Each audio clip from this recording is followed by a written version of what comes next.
মসজিদের মাইকে ঘোষণা দিয়ে দুপক্ষের সংঘর্ষ কিংবা ফেসবুকে স্ট্যাটাস দিয়ে সংঘর্ষ, এমন ঘটনা অহরহ ঘটলেও এবার ব্যতিক্রমী এক সংঘর্ষে জড়ালো একই গ্রামের দুই পক্ষ। তবে সেটি দিনের আলোতে নয়, রাতের আধারে টর্চ জ্বালিয়ে চলে ধাওয়া পাল্টা ধাওয়া। দেশীয় অস্ত্র নিয়ে এক পক্ষ আরেক পক্ষের ওপর হামলা চালায়। ৩ ঘণ্টাব্যাপী সংঘর্ষটি চলে। তবে বরাবরের মতোই তুচ্ছ ঘটনাকে কেন্দ্র করে এ তুলকালাম। স্থানীয়রা জানান, হবিগঞ্জের লাখাই উপজেলার কাঞ্জা বিল নিয়ে দীর্ঘদিন ধরে স্বজন গ্রামের বাসিন্দাদের মধ্যে চলছিল বিরোধ।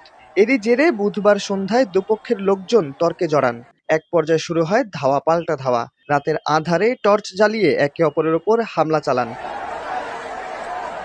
এ ঘটনায় গুরুতর আহত অবস্থায় ৪ জনকে সিলেট এবং অন্তত ৩০ জনকে হবিগঞ্জ জেলার সদর হাসপাতালে ভর্তি করা হয়েছে। ঘটনাটি তদন্ত করে ব্যবস্থা নেওয়ার আশ্বাস দিয়েছে পুলিশ। দৈনিক ডেস্টিনি, ডেস্ক রিপোর্ট।